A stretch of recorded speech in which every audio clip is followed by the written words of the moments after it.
Aleister Black versus Seth Rollins. It should be a time to be happy. Seth Rollins just made over 400 days as ECW champion. I should be elated about that. And I'm not. And it's one man's fault, Tetsuya Naito's. Naito's right there! Naito's right there! Roll up on Rollins! No! This ain't over, Naito. But it ends when your head is drilled into the mat. Hello and welcome, Universe Mode. This is ECW. We are here with the show of the week once again. We are here to make you all very, very happy indeed with the greatest show in this universe, the A show, the Seth Rollins show. It's past 400 days. It's a record now that will keep on going and going and going beyond No Way Out. Seth Rollins will continue to hold on to the ECW Championship, whatever the hell Naito tries to do. And Seth Rollins will get that point across by opening up the show here tonight, letting everyone know where he is at after last week and the week before. What Naito has done to him mentally. Seth Rollins needs not to fall into these games of Naito. Needs not to let Naito dictate how this goes heading into No Way Out. That is down to the work of this man, Seth Rollins. And he will open up the show by discussing just that. We also have a great night of action on its way for you, though, including the opening match of this evening. Usually we don't talk about the opening match of the evening on ECW, but we've gone big. For the first time since SummerSlam, Kenny Omega back in action, and he's going to go one-on-one against Kyle O'Reilly. Two failures, two men who couldn't stop Seth Rollins after promising all. Two men who had more than one opportunity to beat Seth Rollins and couldn't do it. Open up the show here tonight in ECW. Anyway, Omega's first match since SummerSlam. O'Reilly's first match since right about the same time, actually. But there we go. That's going to be a great opener. And the main event also promises to be a great one as well, as a feud between two guys engulfs on a little bit longer. These two men have bad blood between them already, and it continues on here tonight. For the main event of the evening, Aleister Black and Tetsuya Naito one-on-one. That is going to be one that you do not want to miss at all, along with the rest of this card. But before we get into the action, let's hear from the man himself, Seth Rollins. And there he is, the ECW and the ECW television champion. He's got a lot on his plate heading into No Way Out. His second pay-per-view as a dual champion, and his second pay-per-view where he will defend both titles in the same night. Rollins, of course, gears himself up for a fatal four-way match at No Way Out for the ECW television championship, and Tetsuya Naito for the ECW championship as well. Busy, busy evening for Rollins indeed. Come October the 7th. And now we wait to see what Rollins has to say here tonight. And let's let the ECW champion deliver what he has to deliver, and right from the get-go he's getting into everything that Naito has done, saying that Naito's attempts to play these games are fickle, they are weak, they work in the moment but they won't work in the long term. He's already exhausted all of his options heading into No Way Out. Rollins has already read the book on Tetsuya Naito. And that's Naito's problem, is he keeps on going back to the book. He keeps on opening the same pages and thinking that he can beat Seth Rollins. Rollins continues to write his book. His book hasn't finished yet. It keeps on going, and he will write a new chapter with Tetsuya Naito at No Way Out. But Rollins knows that is not all where it lies. He knows he's got three other men to worry about. He knows he's got the monster among men in Braun Strowman to worry about at No Way Out as well. But Rollins is putting the promise out there. It is the time of Rollins. There is no one greater than Rollins, and we have known this for over 400 days. He will retain both titles at No Way Out. And not only that, but he will prove once again why he's the greatest. He will defend them both handedly. He will exhaust the other three men and win the title and retain his TV title. He will destroy Naito, make a mockery of him, and walk out the ECW champion, because he is Seth freaking Rollins. You can take that to the bank with you as well. Rollins ain't shaken up. Rollins isn't looking weary. Rollins is doing just fine a little over a week before No Way Out. You best believe that that is the case. When that is live streamed on October 7th, Rollins will be there, he'll be ready, and he will still be champion. Well, there you go. That was it from the mouth of the champion himself, so you know he means what he is saying there. Nevertheless, it is time to move on for the evening. It is time to get into action, and let us do just that. He is back. Kenny Omega back in action for the first time since SummerSlam. And I do wonder what is going through this man's mind. I wonder what he is thinking of after everything that has transpired since SummerSlam. It's been over a month for Omega to reflect, to look back at the tape, to realize that he lost. And to just realize, I guess, what is next for Kenny Omega, where he goes from here. You know, it's not something that can be easily decided. It's not something that can just be done in the click of a finger. Because at the end of the day, he lost his ECW Television Championship. His thought process could very well be, oh, I'll go get my rematch now. But your rematch would be against Seth Rollins, the man who you faced 3 times in singles action and have lost twice to. You lost your title to him. And that's gotta be frustrating for Kenny Omega, but that's just how it goes. If you try and force yourself into a match with Seth Rollins, if you try to think that you're better than Rollins, where you've already lost 90% of the match, thinking you're better than Rollins doesn't work. Ask Omega, ask this man. Both these guys thought that they were the greatest. This man had half an hour to beat Seth Rollins, and he couldn't. Granted, he got, what, 2 falls over him? Okay, it was an Iron Man match. It doesn't matter. Rollins wins at the end of it all. And he did a great job of it as well over Kyle O'Reilly. O'Reilly, you know, he is a fine athlete. Both these guys in this ring are fine athletes, and I will say that right now, that they are just that. But at the same time, they're not better than Seth Rollins, and it's time for them to find something for themselves going on, because the reality is, when you've both had more than one opportunity to take a title away from Seth Rollins and you failed, there's got to be something else for you to do. There are plenty of talents around here in ECW, and we can't keep on hoping that the same 2 guys get the opportunity every single time. So, with that being said, they are both back in ring action, and here we go now between the pair of them. O'Reilly wrenching on the arm early on here. And Kenny Omega getting counted, now brought down to the mat, ripping on the arm for a moment here. Kyle O'Reilly, and you know that O'Reilly, the very ground-based wrestler and striker, is going to be able to find his way out of that one. What's going on right now kind of does benefit more to O'Reilly than to Omega, but Omega proving his worth as he sweeps O'Reilly off his legs there. O'Reilly able to counter and send Omega into the turnbuckle. Omega comes rattling out of it. Tilt-a-whirl head scissors, and Omega goes down. Going to bring himself up to his feet here, and O'Reilly getting a bit fired up. Early goings here in the turnbuckle. Oh, what a knee in the face from behind now. German suplex to Omega. Early bridge, but Omega's arm there was in the ropes. Agree with that call from the referee. Sensible work's being done there in the corner now. Look at this from O'Reilly. This is what we're on about when it comes to Kyle O'Reilly. That striking aspect of him that is so difficult. Even when you know it's incoming, it is difficult to block. Seth Rollins knows that. So many who have fought Kyle O'Reilly know that to be the case. It's just how it is. You can try and read his strikes as much as you want, but O'Reilly hits so hard that it's near impossible to get anything out of it. Lifts him up to one knee here again, and once more, O'Reilly able to counter his way out of that one. He's going to take the leg away from Kenny Omega, now sweeps him down to the ground, and a spinning toe hold applied here. Omega is in the ropes with the referee not calling for the break at all. Going to let this one go on, it seems.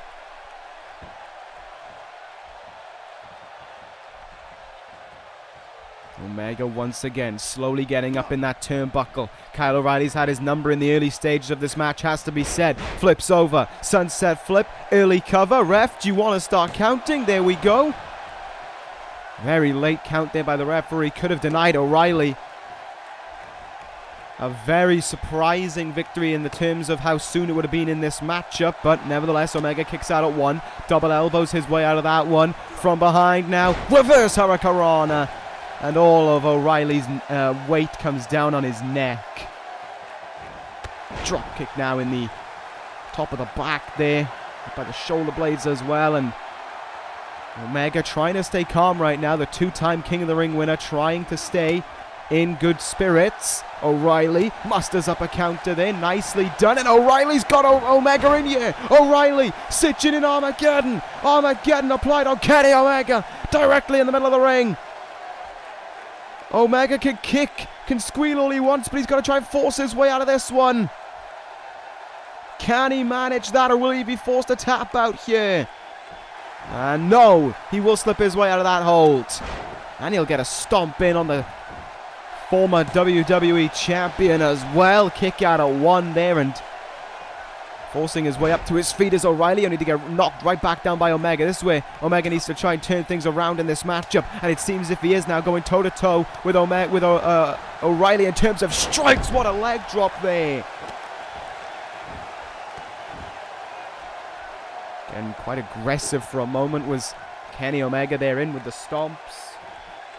But O'Reilly able to pull out a counter there, dragging, screwing the former Intercontinental and ECW television champion down to the mat. And now look at this, pushing his leg, pushing that leg, the shin against his own leg there to just cause further agony for Omega. And you can see him feeling it from the way he's gripping his leg, sweeping the leg away from him now.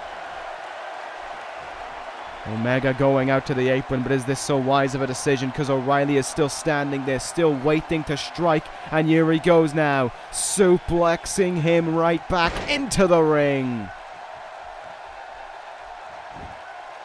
And now, oh, he's going to, over the knees there, stretching the back, locking the legs up. Another submission applied here on Kenny Omega. He is in agony here as he gets just absolutely stretched right now.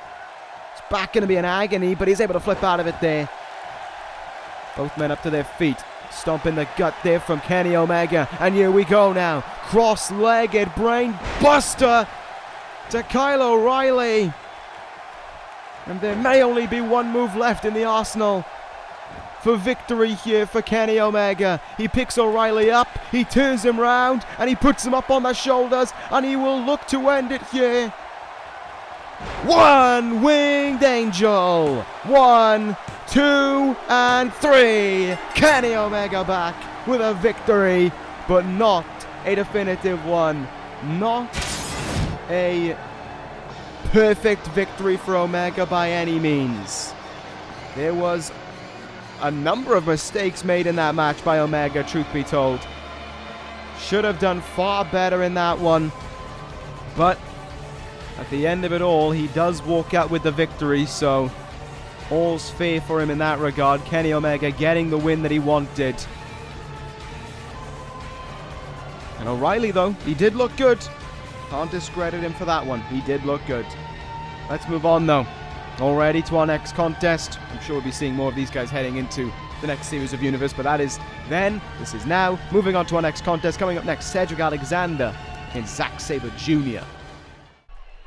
Alright, well, good start to the evening. Let's keep it going then. Coming up next, Cruiserweight action. Of course, we know at No Way Out as well that we will be having a triple threat match for the Cruiserweight Championship involving Zack Sabre Jr., Mustafa Ali, and of course the ECW Cruiserweight Champion Hiromu Takahashi. That is going to be a very personal triple threat match when it comes around on October 7th, and we've seen it taking shape over these last few weeks as well, in all fairness. Look back to the reality of when this all started was Anarchy Rules, with the intervention of Ali in the Sabre Jr. Takahashi matchup, causing the match to be ruled a no contest. That kept the title around Takahashi's waist. Ali then made his in-ring return and said once again, asserted the claim that he didn't want to be second best. Then went on to beat Sabre Jr. 2 weeks ago, only to be attacked by Hiromu Takahashi. Takahashi went on to beat Mustafa Ali a week later, only to be attacked by Zack Sabre Jr. following the victory. And since we've already seen Sabre Jr. and Takahashi more than once, both those guys, both those other Cruiserweight athletes are going to be waiting in line, I imagine. They're going to be patiently eyeing up everything they see here and wondering what they're going to do heading into that title matchup next Sunday. As for right now, though, Zack Sabre Jr., he wants to compete. And he's going to compete against a man who, when he was the Cruiserweight Champion, he faced for the title and he beat for the title, retaining it, I believe, at Money in the Bank over Cedric Alexander. Heads towards the ring, does Zack Sabre Jr. Drew McIntyre accompanying him. And you've got to imagine how cocky this guy is feeling, as he always does, in all fairness. Does Zack Sabre Jr. Always got that confident ego going for him. Always got that holier-than-thou ideology possessing him. And it shines through again here tonight as we await this contest between Sabre Jr. and Cedric Alexander. How high on his own ego is Zack Sabre Jr. right now following what he did last week? Probably pretty high, let's be real. But nevertheless, we await this contest during the course of Cedric gets anything going, gets any hope going for him. You can believe that that man on the outside in Drew McIntyre will try and be a difference maker in it all.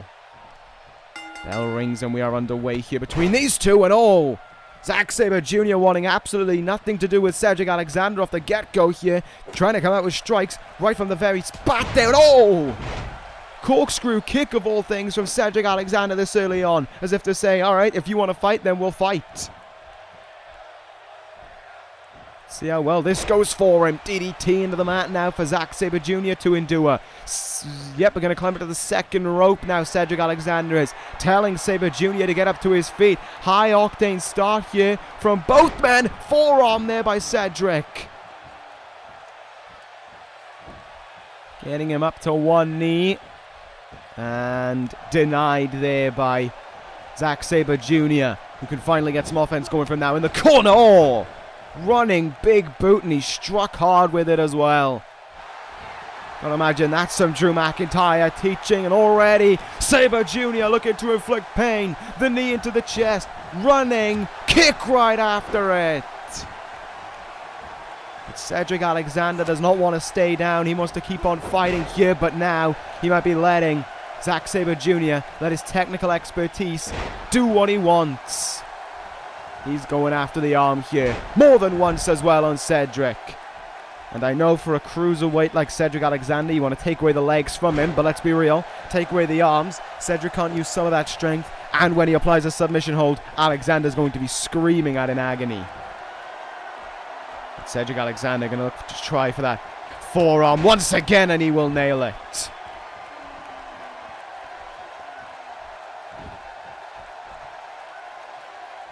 Cedric going to look for that DDT again, and he's going to nail it as well. This hasn't gone the way that you can imagine Zack Sabre Jr. wanted it to. 2 count there on the former Cruiserweight Champion. That's not usually what goes on with Zack Sabre Jr., that's for certain. Wow, moonsault off the second rope as well from Cedric to go with it. He is really proving himself here. And that aggressive start from Zack Sabre Jr. could have been a grand error made by him, in all fairness. Attempted slam made there, counter by Zack Sabre Jr., who comes in with a back suplex. And now he has him up again, going to send him into the turnbuckle. Maybe this time he'll get what he wants. He most certainly will. Explode a suplex into that turnbuckle. Well, that's not going to do Cedric Alexander any favors, and neither will this. Guillotine choke applied now by Zack Sabre Jr. on Cedric Alexander. You're going to look to try and choke him out. Look to try and put him down. Keep him down. Make sure that he either taps out or passes out. And it is not happening here. Look at that by Cedric Alexander to get himself out of it. Sabre Jr. a little bit flustered. And oh wow, stuck the landing. Incredible agility there from the very tall and lanky Zack Sabre Jr. has to be said about him. That is how he wants his body style to be, so he can stay at peak weight and allow him to pull off the moves that he can for his weight as well. Here we go now, hard kick in the back of Cedric Alexander, and you can't imagine things are going to get any better. Here we go, he's got the leg. Oh my, what the hell is that? Leg locked, headlock applied as well. I have never seen a submission like this one on anyone. I don't think I've ever seen Zack Sabre Jr. do this one either. It is applied right now. Can Cedric force his way out of this hold? In theory, he could hop to the ropes, but he's right in the middle of the ring. He will get the arms out and a hard elbow I guess that is your best trick for getting out of a move like that one. Both men standing face to face, and oh, classic strong style uppercut there. And let's see what else Sabre Jr. will go for now. Tiger suplex. No! Double underhook facebuster. I think we're going to be seeing some continuations of some submission moves here. Oh, here you go. Your back is about to be stretched to pieces, but right next to the ropes means that no time for Sabre Jr. to try and hope for a tap out there. But he might very well get it here. Sabre Jr. dragged him to the middle of the ring because he's got the arm and now he's got the leg and he's orienteering with Napalm Death. It is locked in here. Will it finish off Cedric Alexander? It most certainly will. Cedric Alexander taps out. Zack Sabre Jr., your winner in this one. Oh, that submission hold. Oh, so lethal, no doubt about it. And another proof of it right there with your winner, with your winner, Zack Sabre Jr. McIntyre was a non-factor in this one. He was just there to provide some support if Sabre Jr. needed it, and he didn't. But Sabre Jr. hasn't let up here. And Sabre Jr. has grabbed the microphone and he has one simple thing to say to the guys. To Ali, to Takahashi, hope you dickheads were watching that one, because that's just a preview of what's to come up for No Way Out for you all. You can have this little blood feud all you want between you two pricks, but at the end of the day, in the ring, no one's better than Sabre Jr., and you will learn it when you just tap out. And that was short and sweet from Zack Sabre Jr., but he got his point across. Job done for him there. Zack Sabre Jr. has delivered his point that he wanted to those two, and now he heads into next Sunday ready. A lot of job being done with words here tonight on ECW so far. First Seth Rollins, now Zack Sabre Jr. Interesting stuff from both men. Sabre Jr. a little bit more short and to the point, but he gets his point across nonetheless. So let's move on anyway.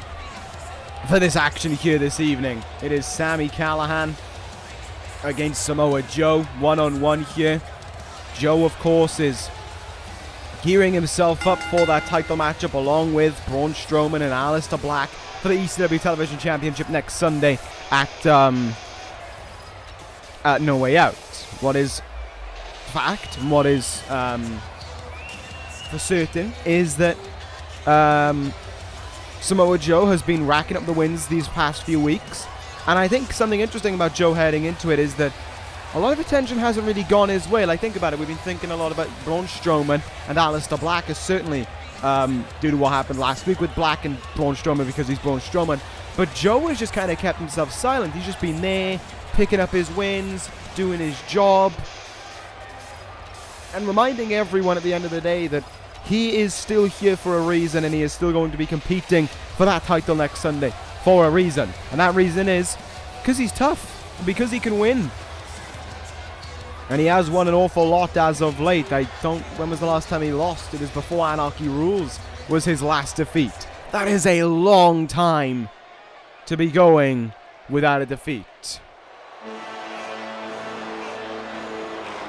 Will tonight be that defeat for the first time in a long time, or will next Sunday be the first time he suffers a defeat for the first time in a long time? We shall see. Here he is though, Samoa Joe heading towards the ring for this one, while Aleister Black and Braun Strowman are busy fighting other people here tonight. Samoa Joe will continue his duty, because something important to remember: next Sunday, in that fatal four-way, you have two members of the Wyatt family. Samoa Joe has had brutal matches with a pair of them. He's had Extreme Rules matches with a pair of them. He has had more than his fair share of bad blood with the Wyatt family. Not even over titles at first, just over the fact that he hated them both. It was because of Braun Strowman that Aleister Black and Samoa Joe crossed paths. Samoa Joe finished his job with Aleister Black, and then in a rematch lost to him for the when the title was on the line, when Aleister Black had become the ECW Television Champion. But Joe still hasn't got that win over Braun Strowman. Could he get it next weekend for the ECW Television Championship? I wonder. That is a question for then, not for now. As for right now, Sami Callihan, the man who faced Seth Rollins for the ECW Television Championship at Anarchy Rules, will compete here tonight against Samoa Joe. And Joe coming out ruthlessly there, slamming his knees into the mat. I wonder how this one's going to go. I wonder what Joe's got in store here. Look at the way in which he's coming out of the gates here. Just exploding away with offense. More often than not, Sami Callihan's welcoming of that. He enjoys that, but right now things aren't looking too fresh for him. Gets a little counter out, might look for a power bomb here. Oh no, Samoa Joe ain't interested, and down on his neck comes Sami Callihan, sent it to the turnbuckle now. What will Samoa Joe do here? Taking a page out of Rollins' book as we have seen these past few weeks. Buckle bomb by Joe. Things aren't looking really good right now for Sami Callihan. He is able to counter those, sends Joe into the turnbuckle now, and gets countered. Irish whip, nope, brings him back in and nails that slam down onto the mat. And things aren't looking good at all for Sami Callihan. This is ruthless by Joe. There's the elbow. There's the corner enziguri to go with it. Samoa Joe might already be looking to finish things up here. Into the corner goes Sami Callihan, and this could be over. Samoa Joe. My goodness. Muscle Buster. No way that just happened that quickly. Muscle Buster by Joe connected with, and Samoa Joe may have finished the job already on Sami Callihan. He has. So remember what I said about Joe silently picking up wins.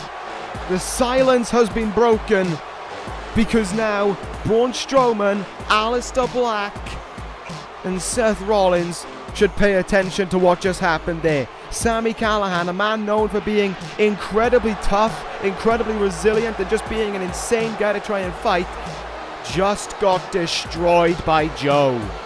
Destroyed. Oh, job done by Joe. That's all I can say. Let's move on now to our next contest. And this one's going to be a good one. Braun Strowman against Baron Corbin up next. Alright, well, let's move on then. Hopefully this one, will be a little bit more will be less one-sided than the one before us just was. This one, though, should be an absolute fight between these two men, Corbin and Strowman. Oh, yes, indeed. Thank you very much. I am more than looking forward to it. Sets himself up. Baron Corbin does. He psychs himself up. And I find myself, every time this man is in action, essentially speaking, a broken record. How many opportunities have I given Baron Corbin? How many times have he dropped the ball? That's all that ever runs through my mind, is just that thought. The amount of times that I have given Corbin a shot. He had 2 shots at Seth Rollins for the title. He dropped them both. He had chance in the Royal Rumble. I don't think he did that well. I don't remember him. Maybe he did do okay. I can't really remember. But it's this fact that it feels like every opportunity that I will ever give to Baron Corbin just does not go the way that we want it to. Everything goes wrong, for lack of a better term. And it is that going wrong that is putting this man in so many issues right now, for lack of a better term, with myself as the general manager of ECW. If Corbin's just always going to drop the ball with every opportunity he's ever given, what am I going to do? What am I supposed to do after so long? The harsh reality is that there is a limit, and Corbin's getting awfully close to it. But here comes a man who, even if he was getting to a limit, would just kick that limit further down the road and wait until he got to it again and then kick it even further down the road. Braun Strowman is not a man who fears anything. Braun Strowman is not a man who is thoughtful of any opportunities that might pass him by. Braun Strowman is simply a man who just looks at a match and goes, yeah, I'm going to go win that. Or looks at someone and goes, yeah, I'm going to go hurt him. And he's got the exact same mentality now as he will heading into next Sunday. There's no tactics for the Monster Among Men. There's no thinking things through piece by piece. There's just, I want to fight him. I'm going to fight him. And that's exactly what he's going to do. No doubt. Oh, my apologies. No doubt about it. Braun Strowman's going to head into No Way Out. He's going to look at Samoa Joe and think, I'm going to beat you.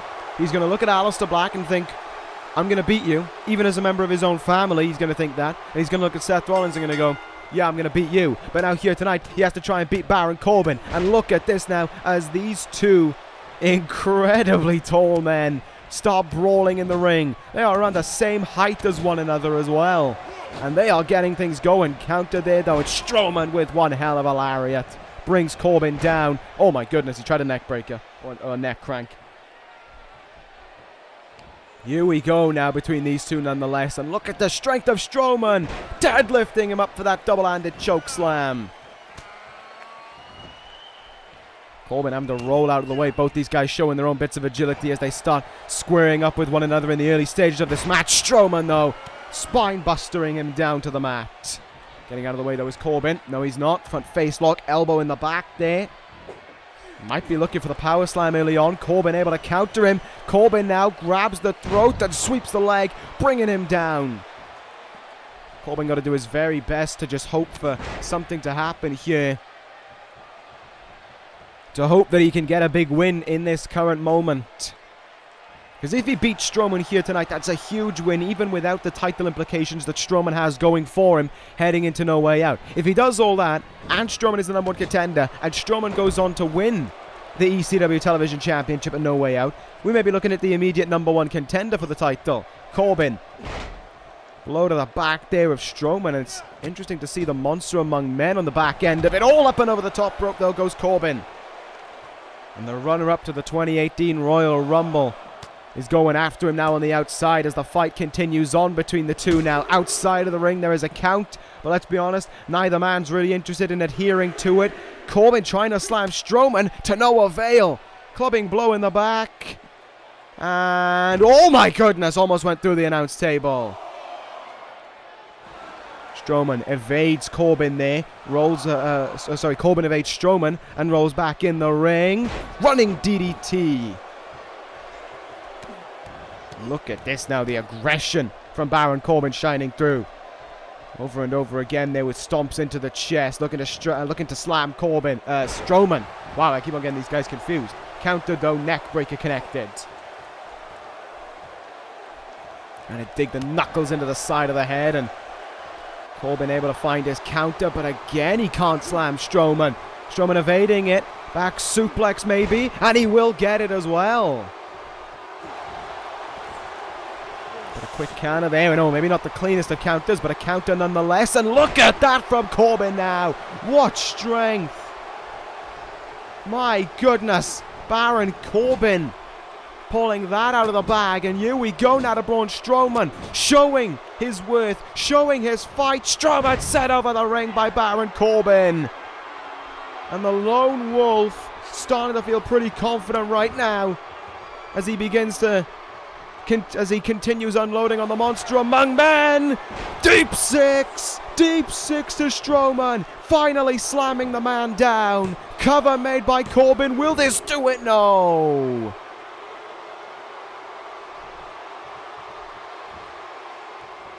A kick out denies that from happening. Strikes though, unloading away here from Baron Corbin. Up and over. Back body drop courtesy of Braun Strowman. Punch right in the face as well. Knuckles dug into the skull. Strowman able to take control in that moment. These guys are just having a fight though, there's no doubt about it. These two men are just enjoying a good old scrap with one another. And they are taking pride in it as well. Dumping him off to the side. A nasty, nasty landing for Corbin. Cover made by Strowman, who looks to end this year. There's two. And a kick out at 2. But will he be able to kick out of one more move? An oh so crucial move by Braun Strowman. Here we go. Running power slam. And in the ropes was Baron Corbin. Mistake made by Strowman there.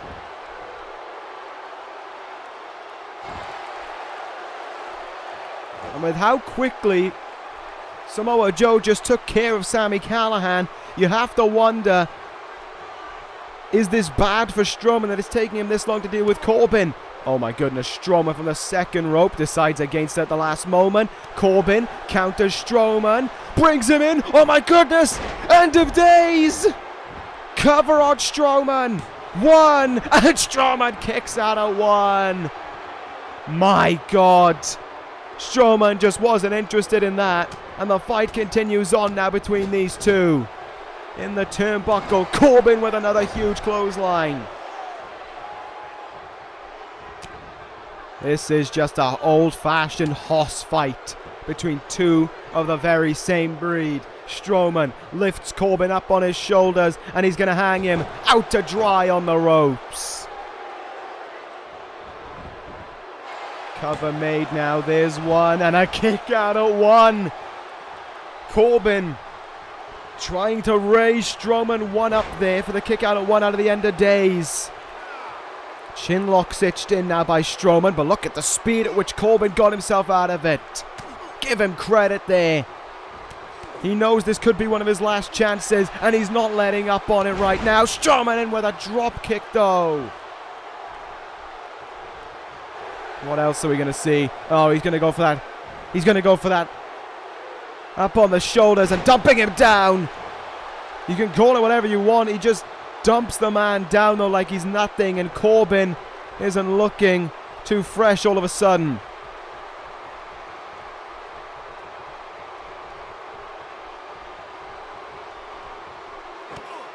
Strowman now with a stomp in the back. He's dragging him towards the middle of the ring. And if I was Strowman, I'd know why I'm doing this. I'm doing this so that when I go for the running power slam as well, there's no ropes to save this man this time. It's all said and done, and that's exactly what he's going to do. Running power slam again. Corbin's foot, not under the bottom rope. And it's done for. Strowman wins it. The monster among men beats the lone wolf. What a fight that was, though. I cannot deny how much enjoyment I got from that one. Those two men destroyed one another for the chance at victory. It was Braun Strowman in the end, though, who put him away. Samoa Joe may well have looked the most ruthless, but Strowman showed you can throw everything at him. You can throw what is in effect from Baron Corbin. The work of a truck, full force towards Braun Strowman, and he'll just get up right away and keep on fighting. Great fight between two horses heading into next Sunday. That was great to witness, I cannot lie at all. But it is done now, and we move on to our main event of the evening. Another man left in that television championship match is Aleister Black, and he's facing an old rival. He's facing a man who challenges for the ECW championship next Sunday. They both, of course, looking to beat the same man for different titles. Coming up next in the main event, Aleister Black. This is Tetsuya Naito. Oh yes, here we go. Another old rivalry reignited. At WrestleMania, these two men fought for the ECW Television Championship, the very title Aleister Black is trying to win for the 3rd time next Sunday. It was Naito who walked out with the ECW Television Championship on that evening. It was Naito who won the return match between them as well a month later. And it is Naito, of course, who heads into this Sunday looking to become the ECW champion for the very first time. What a difference a year makes for some guys, though. There's no doubt about it. A year ago, Aleister Black was, at this point, champion heading into this event. And he was facing Samoa Joe as the champion. Now he heads into it as the challenger, looking for his 3rd ECW television championship.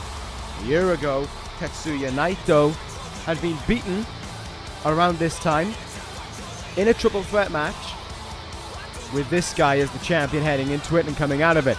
Now a year later, Naito competes for the ECW championship. Aleister Black still finds himself as a member of the Wyatt family, and it is safe to say as well that Black had his moment where he had to take care of Wyatt family business with MK Ultra for 2 months or so. But that job is done now. That has passed them by. That is not something to worry about any longer. What is to worry about now is the ECW Television Championship once more. The problem with it all is, of course, is that he will be squaring up with Braun Strowman. Strowman is in that match. Samoa Joe is also in that match. But as much as he still hates Samoa Joe, there is no doubt about it that when he gets in the ring with Braun Strowman, where do they lie? I know I just said that Strowman will head into this ring and he will beat up anyone in front of him.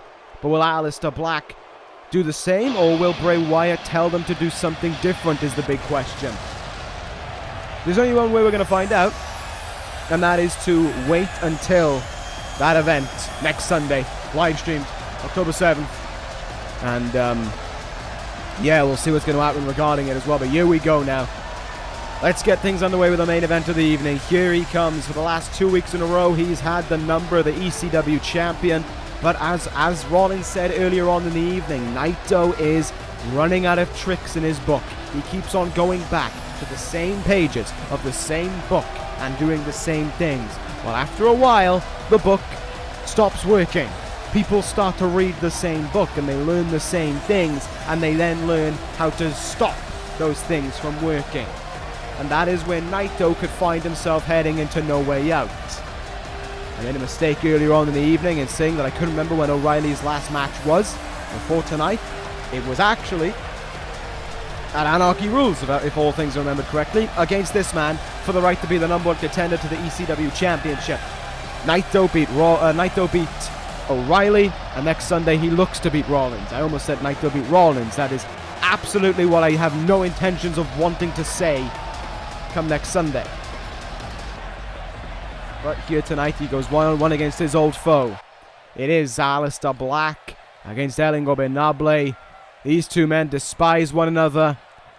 These two men played great mind games with each other heading into WrestleMania. And the hatred continues on for one more night. Naito side headlock takedown now. And he's going to try and keep Aleister Black in this place for as long as he can. Try and make sure that Black can't get himself out of this hold and just force him to get frustrated. Because that goes against, that is how Naito, he likes to get his opponents riled up. And then he can go back to work how he wants to. Look at this. Back into the side headlock. And another shot right in the face. Naito knows exactly what he's doing here. He knows what he's doing to the T.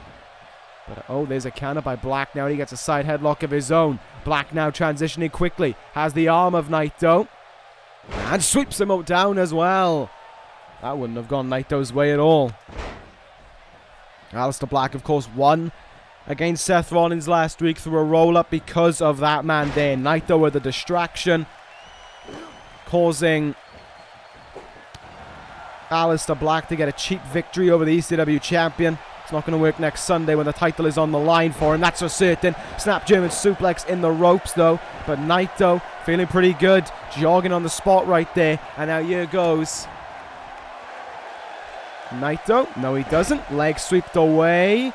And now working on the leg for a moment is Aleister Black. Has the leg stitched in of Tetsuya Naito. Naito crawling towards the ropes. Doesn't need the ropes, though, as he's able to kick his way out of the hold. Naito from behind now. Reverse DDT. Oh, backbreaker. And this is the Tranquillo side of Naito. Going to work. Stomping away on the limbs. And of course the face as well of Aleister Black. German suplex now, beautifully struck. Middle of the ring with the bridge, only a 1 count though. Let's see what else happens here now. Running dropkick in the side of the face. Trying to see what else Naito can do right now. Nope, countered there by Aleister Black. Hard elbow in the knee. Counter back from Naito there with the other leg. Atomic drop now. Oh yes! Brutal atomic drop at that one as well. The force put into that on the way down for Aleister Black. Certainly going to be feeling that one in the morning. Perching him up on the top rope. Naito going to go for it all here. Here we go. Hurricanrana from Naito. And look at this now. As if to say, come on. I know you've got more than that. And there is more than that. There's a counter by Aleister Black now. Naito lifted back up to his feet here. Snapmare takedown. And now he has the arm. Black trying to slow down the pace here, but You don't slow down the pace against Naito. You force Naito to do something that he isn't used to. You force Naito to go to not even speed up the pace, because that's what Naito wants you to do. But you don't go for a slow pace either, because that's Naito's game plan. Naito loves the slow kind of match, because that's where he gets to excel and work at his best. Aleister Black should know this by now. He's come up on the short end of the stick both times in singles matches. Up and over the top rope. Trying to will himself on a little bit here, and Naito ain't interested in any of that. Smacks him in the face there. Naito now. Whoa. Went for the DDT. Rolls up Aleister Black instead. Will this do it? No. Counter. An immediate kick out from Naito. From behind now. Aleister Black. Saito suplex there. The way Naito came down on the back of his neck. Forcing himself back up to his feet though. Kicking the leg there, and now Naito just starting to go through the motions with a few strikes here. Turn him round. Knees in the back over and over. Reverse DDT comes after it. What's dangerous about the move when Naito has you locked in the way that he just did there is that you never know when Destino can strike when you're in that kind of hold. Let's see what Naito's going to do here. He's going to send Aleister Black face first into the turnbuckle. And now with some back elbows right into the side of the head of Aleister Black. And things aren't looking that good right now. It's got to be said, things really aren't looking that good right now for Aleister Black. Oh, there we go. There's a counter. Overhand punch there by Aleister Black. Went for a smack. Missed it. Gets forearmed in the face by Naito now. Oh, God. What's he going to do? What are you going to do? Oh, boy. You're going to do something stupid now, aren't you? Yep, of course he is. That's what Naito excels himself on. Naito loves doing things you wouldn't expect as well. Naito, here we go. Suicide dive. What an impact for Aleister Black. Jesus Christ. Into that announce table there. And Tetsuya Naito could have this one all done for. This could be over. But he wants to keep on hurting this man.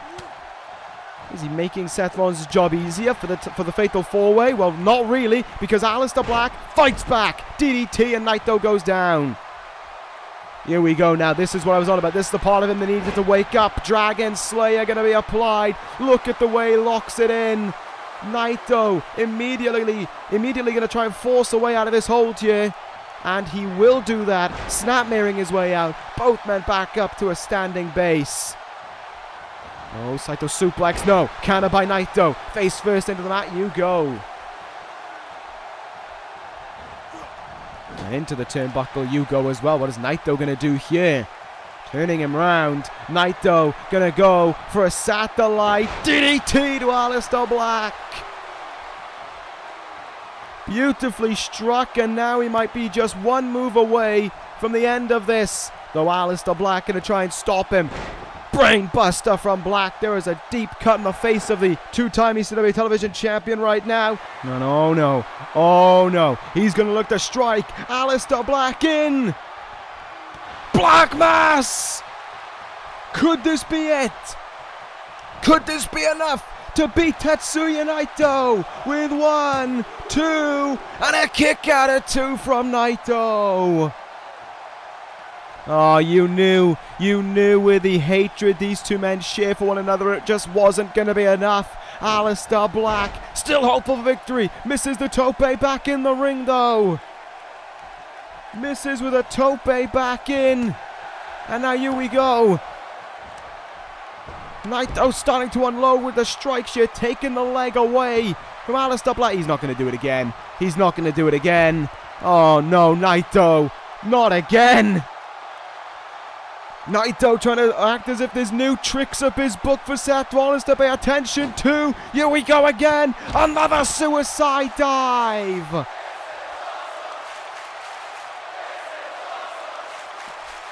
Oh my goodness.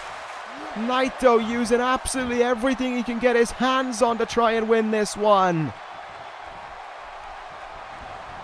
And Aleister Black sent into the turnbuckle once more. He'll get lined up by Naito for another satellite DDT. And this time, Naito feels as if he can end it. Aleister Black is up and going right back down. Destino! 1, 2, 3. He only needed one to end it. Tetsuya Naito wins in the main event of the evening here on ECW.